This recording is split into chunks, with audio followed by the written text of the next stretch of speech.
speaks to? What does strict liability speak to? Crimes of strict liability?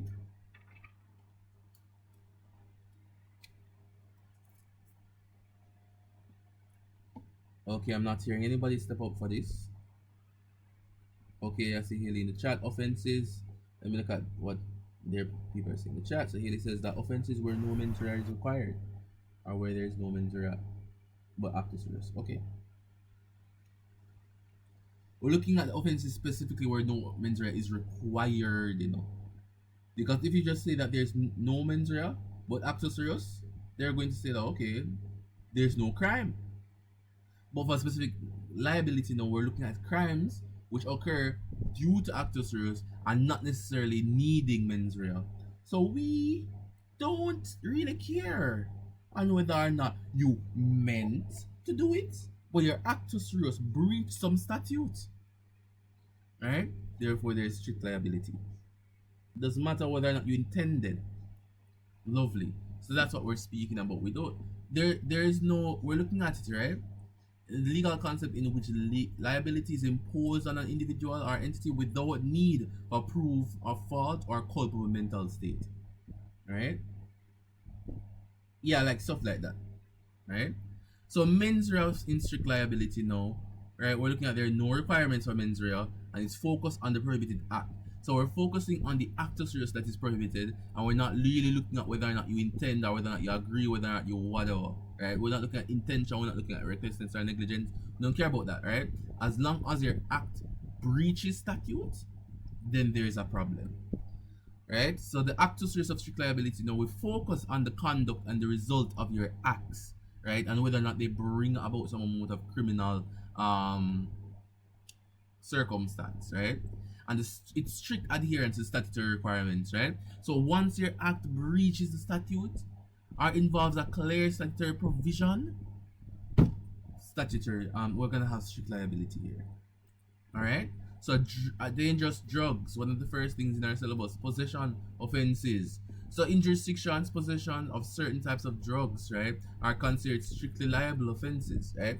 Which means that individuals can be held criminally liable for merely possessing illegal drugs, regardless of their knowledge or intent.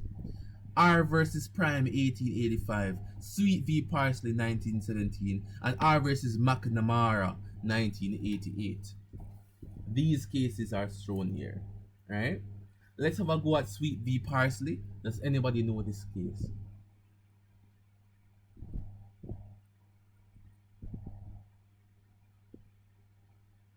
So sir, Miss Sweets, a teacher, she let rooms in a farmhouse to the students. She did not know, or she did not reside in the farmhouse, but retain one room for her own.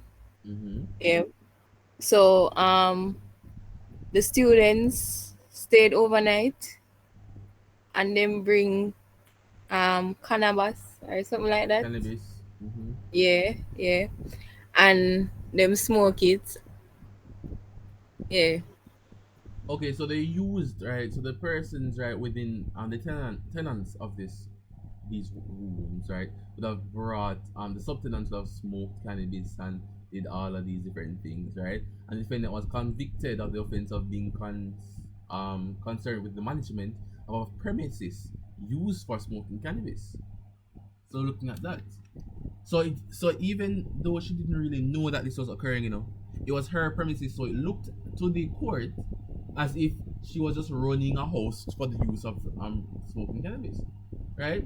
So whether or not she knew, the section does not appear to require any mens rea. Therefore, this offense was strictly liable,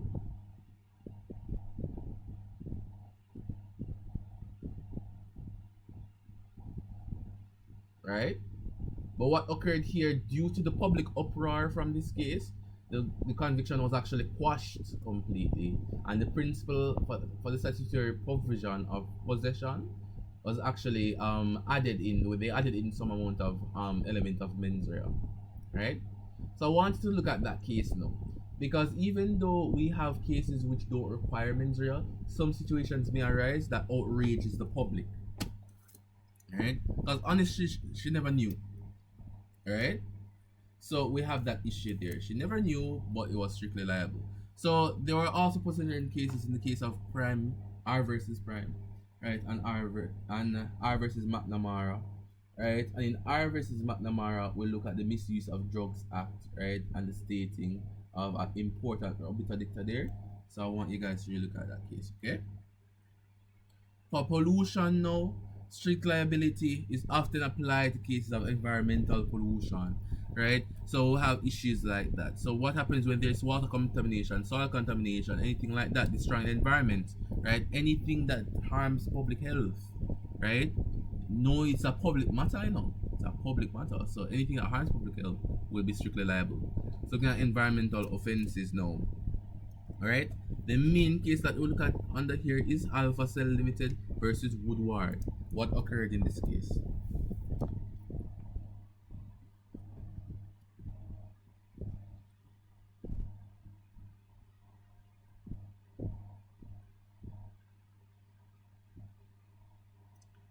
So, in the interest of time, right, the defendant actually built some tanks on a riverside, right? Well, on a water bank, right? And what we had occurring here now, all the tanks were used to pump, right? And the provided pumps, right, for the river, right, actually prevented the overflow, right? The pumps actually became obstructed with vegetation, and the overflow polluted the water in the river, right? There was no evidence of negligence on the part of the company's officers, nor did they know that the pollution was taking place, right? This offense was strictly liable regardless, right? So because of the actus reus, because of the state of affairs, right, we had pollution occurring, and that is strictly liable in that case. Okay. We also have spirit license, right? So looking at spirit license violations, right? Did I not put a case here? Okay, the spirit license violation. So there are many different types of spirit license on violations that will actually result in offenses under administrative law, right? So we could look at this, right? So the violation here, the main violation that we have here is Condi versus Leclerc as it relates to over serving patrons. So you can provide examples where you have serving to minors, right, and different types of things. But here I use the example of over serving patrons, which we could look at R versus Cracker. Yeah, R versus Cracker could apply here, and we also have Condi versus Lecoq, right? So in this case now, what we basically had was a drunken person, right? The defendant was selling intoxicating liquor to a person who was already drunk. He did not know that the person was drunk, and the relevant section did not include the word knowingly. Therefore, it is strict liability, right? So it doesn't matter whether or not you knowingly did it. If you did it, right, there is the actus reus there, and you have satisfied the issue, right, or satisfied the statute, right? So here, RV cracker could be used here where there is selling of liquor to underage persons, and then you have Condi versus Lecoq where you have serving of alcohol to persons who are already drunk, right? So under here now, we're gonna be looking at some amount of transferred malice, which is one component that we can look at under the mens rea, and how mens rea can actually be moved, right, from one person or one entity to another. All right. So for transferred malice, we know it malice, right? We know it's a specific principle, right, that speaks about the process, right? Well, basically a process from actually having the mens rea for one specific thing, but having the actus reus occur on another specific situation, and that can allow for the malice or the mens rea to shift, right? So it speaks to when a person intends to commit a wrongful act against one individual, but in process ends up causing the act to another individual or property instead, right?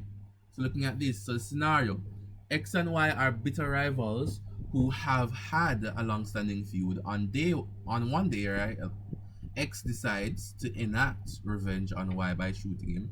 However, in a crowded market, X misses his target and accidentally shoots Z, right? What would occur here? Could somebody explain transferred malice in this description? RV Savage would be used. Lovely. Alright, but somebody could use this situation. Could anybody explain transferred malice here?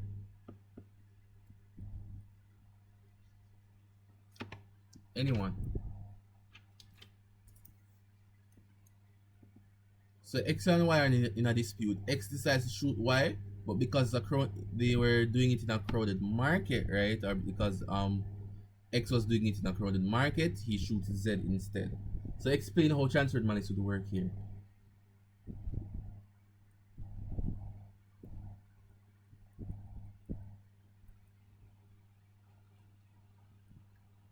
Anyone?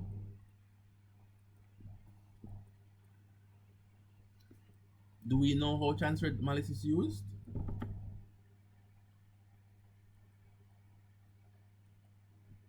Sir, like when you intend to hurt someone and you end up hurting somebody else by accident. Yeah, so apply it to this case. Or to this description here, this scenario. So X intends to shoot Y, but ends up shooting Z. So what happens with the transferred malice here? What happens? So it's transferred to Z. Right? So the mens rea, the intent to shoot Y would have been transferred to Z. Okay. So he wanted to shoot one person, which is an unlawful act, right? And instead shot Z, which is also an unlawful act, right? So the malice was transferred, right? So the application there have original intent, transferred intent, criminal liability, and legal consequences, right? So this is the application of transferred malice. We look at originally what was intended, and then look at what occurred instead and transferred intent, and then look at the liability there. All right. So you guys could read through this. You could pause. You could screenshot this to look over how the application of transferred malice works. Right? Really, really simple. So X originally intends to harm Y, right? Even though X intends to harm the victim Y, right? He actually harms Z, right? Which we had transferred the malice onto him, onto Z, right? Despite Z not being the intended target, X still was criminally liable for causing harm to Z. So looking at stuff like that. Case law, R versus Latimer 1886 and R versus Pemberton 1874. Right? So R versus Latimer, basically defendant hit one person with his belt, hitting him slightly but wounding the virtual complainant, right? Who was standing nearby. So hitting with the belt, right? Right? And he actually hit somebody else who is nearby. He did not to injure the virtual complainant, right? But there was transferred malice. The actus reus and the mens rea of the same crime coincided. What we're looking at is the coincidence of the actus reus and the mens rea, right? Even though you don't have the actus reus, well, let's start with that, right? Even though you don't intend to hurt the person, right? You intend to hurt another person, right? Let's use the situation. X intended to hurt Y, not Z, right? But the intention to hurt was still there. The mens rea still existed. Whether or not it was X, Y, or Z, it doesn't matter, right? And then the actus reus was taken out on somebody who it was not intended for. Regardless of the intent, the mens rea and the actus reus still coincided, therefore the crime was there. So you could use RV Savage, RV Latimer, and RV Pemberton, right, for transferred malice. So look at the coincidence of the actus reus and the mens rea. Actus non facit reum nisi mensit rea. A crime is not committed unless the actus reus and the mens rea coincides, right? Case law. We can use literally any case more or less to explain this, right? The cases in which it would be kind of difficult to explain it would have probably been cases like probably like a RV Bramley, or because that's kind of a little bit difficult. RV Bramley would have been a little bit difficult to explain the coincidence of the actors and the mens rea. Yeah, so those type of things have been difficult. RV White, Those type of cases are probably a little bit difficult. But generally, any case except for statutory, not statutory interpretation, but um, strict liability, any other case in criminal law can be used to explain it, as well as RV Pemberton, of course. All right, so we have that there. The burden of proof, now we know the burden of proof, we know what it speaks about. We speak about the fact that the plaintiff, right, or the prosecution must provide evidence beyond reasonable doubt to suggest that a crime was committed, right? So it is the prosecution's responsibility, right? There must be some amount of initial presumption of innocence upon the rule of law, right? And there must be a standard of proof, right? So look at that here now. The burden of proof, the locus classicus for understanding this case would have been Wilmington versus Director of Public Prosecutions, 1935. So that case is important in understanding the burden of proof, right? Wilmington v. DPP. So please take down that case, note that case. That is the case that we normally use. And we also have the standard of proof now, right? We're looking at the fact that the proof must allow for us to believe beyond a reasonable doubt. It must be of high certainty, and it must be within the protection of the defendant's rights. Right? The proof must be conjured up in such a way, right, that it retains the rights of the defendant, right, and that it is true. If it is false or due to some amount of suspicion or hearsay, then that is not appropriate standard for proof, right? So we're looking at stuff like that. Those things would be inadmissible in court.